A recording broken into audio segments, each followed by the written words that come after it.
And so what I tell people about alcohol is as far back as humans have been cultivating grain, they've also been fermenting it. Alcohol is very much part of humanity. We celebrate births, deaths, weddings, holidays with alcohol. And so I'm a big believer in being who we are, right? So Traditions. and I believe in that. Yeah. So what I would say is, if that's important to you, go for it.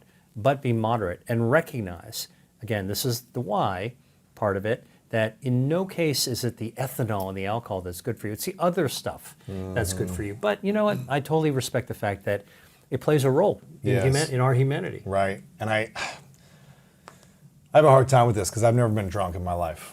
My parents didn't drink and they were just like, you want to have a clear mind as frequently as possible. Life is hard enough with a clear mind, trying to make good decisions consistently and managing stress. Absolutely. When you flood your mind to be weaker and the brain to literally be weaker and the body to be weaker with alcohol, it just makes it harder to make conscious decisions. So I'll kind of give you a little refinement on the medical side.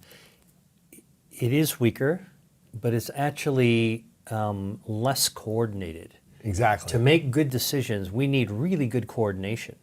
We need to have situational awareness, good coordination, alignment, strategy, execution. Speech awareness, everything.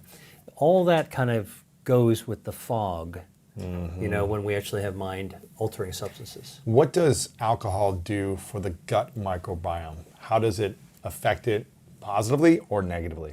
I would say that by and large, if you drink a lot of alcohol, it's negative. Most of the studies so far, and we're just still learning how to study the microbiome, fairly neutral. Because you're drinking alcohol with food oftentimes, Yes. all right? Like we're not talking about, Las Vegas kind of stuff. Sure. All right. And actually some of the polyphenols that come from fermented alcohol products actually help the gut microbiome. So it's not a simple picture. Sure. Right? Different than the soda. Different than the soda. Yeah. There's no benefit. Ironically. There's no benefit. Yeah. Right. Just straight sugar bomb. What are the things, but I love that you said alcohol as a doctor, that this is not something that this is something we should avoid. If you want to do it for the traditional base or things like that, cool, but just know it's not really adding a lot of nutritional value to your life. Zero. Zero nutritional value.